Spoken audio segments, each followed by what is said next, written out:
Something we're seeing more and more frequently are patients coming in with implant problems. We're taking a scan of a patient who has had implants, and we're finding that the implants are actually misplaced. And they're misplaced because of sometimes surgical errors that occur.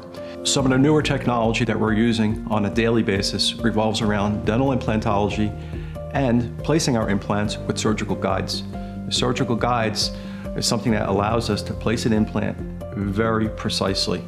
It's planned exactly on a computer before we even see the patient.